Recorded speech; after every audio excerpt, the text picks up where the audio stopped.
Aujourd'hui, nous parlons des pics de Mourad. Alors, j'ai fait allusion aux pics de Mourad il y a de cela quelques semaines et je voulais vraiment faire toute une vidéo entière dessus. L'un des problèmes qu'on a dans le marché crypto, c'est de ne pas souvent savoir où commencer et où s'arrêter. Le marché des cryptos est tellement vaste, il y a tellement d'informations que on s'y perd très souvent. Il est donc question ici de commencer à former un point de départ. Et le point de départ pour certaines personnes peut être de dire, OK, j'entre dans les marchés, j'achète Bitcoin, Ethereum, Solana, XRP, Cardano, Link, et puis je commence avec ça. Parce que lorsque vous entrez dans le marché des cryptos, il faut savoir qu'il y a toute une éducation à mettre en place en fait. C'est comme tout investissement. Malheureusement, beaucoup de gens qui entrent dans le marché des cryptos, comme le coût d'entrée est très bas, c'est facile d'entrer, mais comment tirer son épingle du jeu est effectivement très difficile.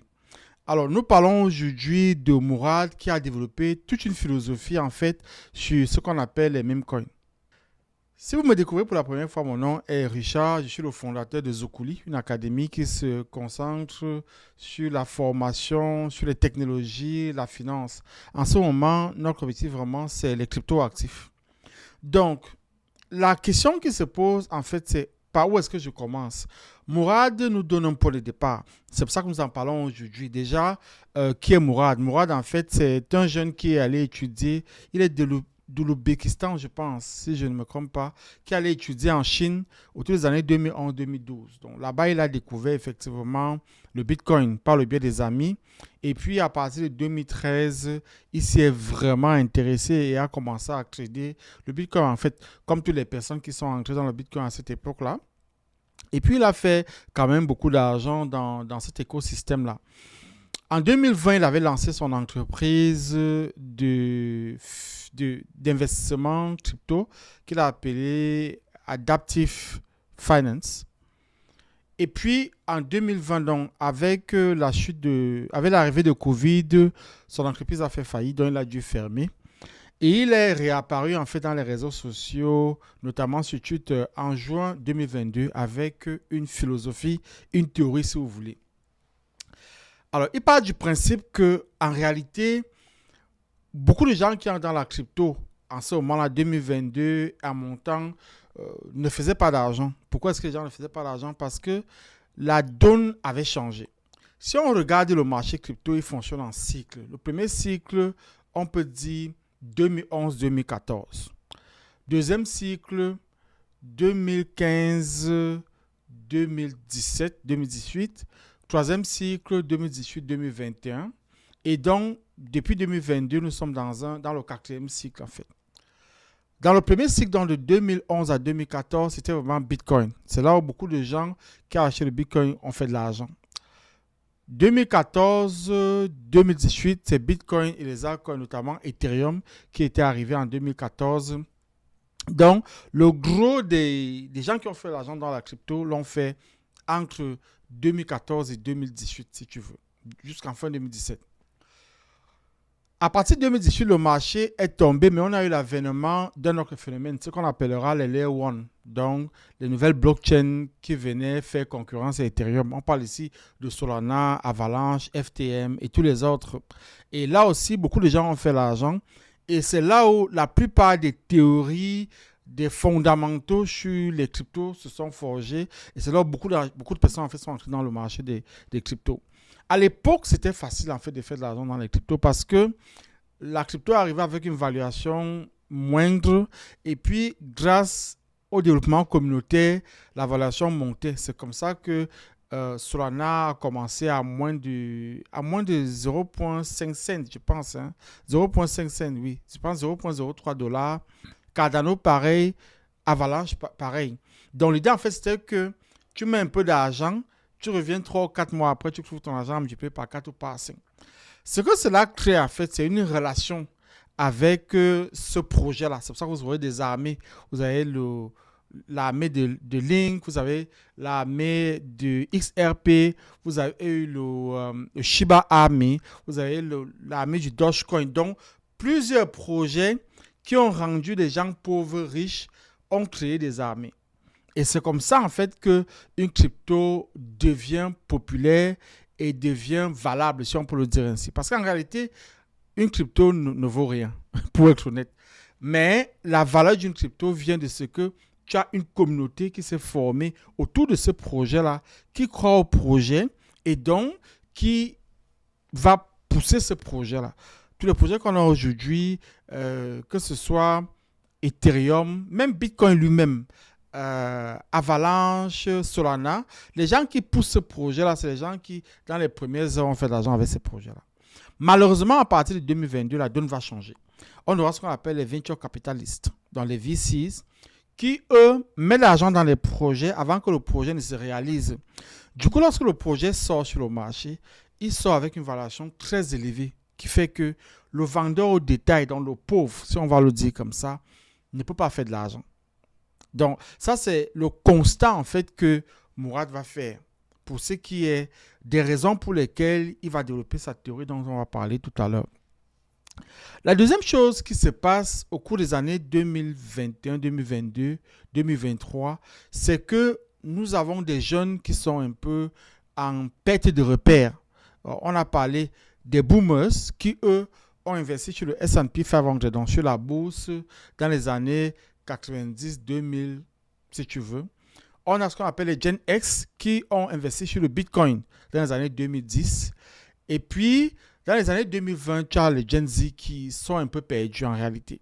Donc, ils se disent, OK, nous, on va vraiment entrer dans les cryptos. Et c'est dans ça qu'on va investir. Vous allez voir que la nouvelle génération est plus ouverte à investir dans les cryptos par rapport aux anciennes générations qui ne comprennent pas trop cette affaire-là. Donc, ces gens-là se disent, OK, vous avez fait l'argent entre 2011 et 2014, entre 2014 et 2017, entre 2018 et 2022, nous aussi on doit faire l'argent. Et ils vont se retourner vers les mêmes coins qui sont encore ouverts, parce qu'on vient l'expliquer.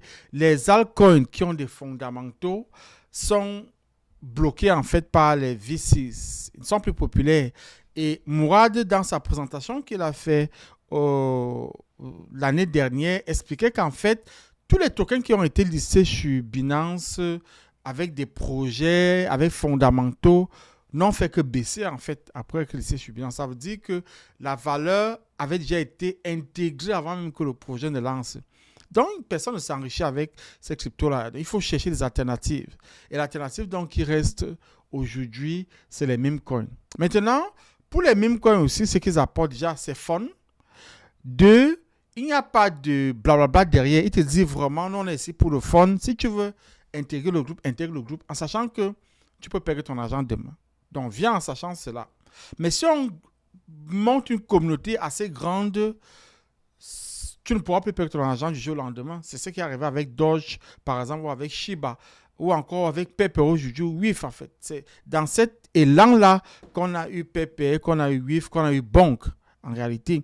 Parce que des gens entrent dans un projet, ils savent que c'est un meme coin. Ils ne se leurrent pas. Et puis, ils mettent leur argent dessus. Et puis, ça multiplie par 5, par 10 ou par 15. C'est l'argent qui peut faire changer le cours de ta vie en réalité. Et c'est ça dont on a besoin en réalité pour développer une forte communauté. Donc, Mourad dit, il faut une communauté forte. Right. Donc, il faut croire en quelque chose. Donc, tu choisis un projet que tu estimes intéressant pour toi. Un projet qui a un culte. En fait, c'est des formes de culte ou encore de secte, si tu veux, des choses auxquelles les gens croient vraiment. Et il y a cette appartenance-là à ce projet-là. C'est ça donc qui fait la montée des mimes comme aujourd'hui. Donc, voilà en fait les causes du fait que Mourad parle des meme coins. Maintenant, il a fait sa liste. Il a fait une liste de 10 meme coins en fait, dans lesquels, d'après lui, il faut mettre de l'argent. Bien sûr, ce n'est pas un conseil financier parce que nous savons tous que les cryptos, quel qu'elles soient, ça peut changer du jour au lendemain. C'est extrêmement volatile. Donc, ne mettez pas l'argent qui vous sert à payer le loyer ou à payer les factures. Ça ne marche pas. Il faut que ce soit vraiment l'argent supplémentaire que vous avez. Vous le mettez là-bas et puis vous gardez, vous laissez. Et puis, Mourad, dans sa philosophie, nous dit ne crédez pas, investissez. Parce que créder est très difficile. Ouais, trader est vraiment très difficile. Donc, il a donc fait une liste de 10 cryptos. Et parmi ces cryptos-là, lui, il estime que la capitalisation des mimes qu'aujourd'hui est de 100 milliards de dollars. Et il estime que cette capitalisation-là, dans les 2 à 3 prochaines années, peut atteindre les 1 trillion de dollars, dans les 1000 milliards de dollars. OK? Donc, c'est ça sa théorie, en fait. Il donne 10 cryptos. Et moi, je pense qu'effectivement, ça peut être un bon point de départ. Donc, vous vous asseyez, vous regardez les 10 cryptos en question, vous faites des recherches pour voir quels sont ceux qui sont les plus populaires, quels sont ceux qui ont le plus de potentiel. Vous mettez un peu d'argent dedans et puis vous commencez à observer. Vous pouvez le garder pour 6 mois, 12 mois, voir ce qui va arriver. Et puis, vous allez, à ce moment, vous allez voir si ça permet de multiplier votre argent, tant mieux. Sinon, bon, OK. Une autre chose que vous pouvez faire, c'est un point de départ. Donc, vous achetez ça comme votre point d'entrée. Un peu comme on a dit au départ, vous pouvez acheter le Bitcoin, Ethereum, Solana, BNB. Vous achetez ça et puis vous commencez à trader de façon intelligente, on va le dire comme ça. Comme vous savez, nous avons mis en place un fichier qui vous permet d'acheter et de vendre sans trop se stresser par rapport au haut et au bas du marché. Ça y est, il vous dit achetez, vous achetez, achetez, vous achetez. Par contre, pour le faire, il y a toute une méthodologie. En fait, il faut avoir le capital, ne pas injecter tout son capital directement, garder une partie du capital pour être capable de rajouter si le marché commence à descendre aussitôt que vous avez acheté. Donc, les 10 cryptos donc, que Mourad nous propose, c'est SPX, il en parle beaucoup, Mockcoin, Popcat, Giga aussi, il en parle beaucoup, Bitcoin qui a reporté Obama Sonic 10 Inu, Apu, Retardio, USA, Lock-in et puis Mini. Donc, voilà en fait les 10 tokens que Mourad propose. Maintenant, moi, je vous introduis ça comme ça. C'est à vous maintenant de peut-être prendre ça comme un point de départ et puis développer avec. Donc, voilà tout pour cette première vidéo dans cette série. Nous allons faire d'autres vidéos. Nous allons vous montrer comment est-ce que vous pouvez acheter en fait ces tokens-là sur les plateformes d'échange décentralisées et sur les plateformes d'échange centralisées. Et après, on fera une vidéo comment est-ce que vous pouvez trader ces tokens-là si vous avez un peu de temps. Vous pouvez tout simplement acheter et puis laisser et partir revenir dans 6 mois. Ça dépend de vous. Donc, voilà tout pour cette première vidéo de cette série sur Mourad. Alors, n'oubliez pas de vous abonner à la chaîne. Partagez la vidéo si c'est une information qui vous a plu. Nous avons un newsletter que nous mettons en place, donc vous pouvez vous abonner au newsletter. Vous allez voir le lien en description de cette vidéo.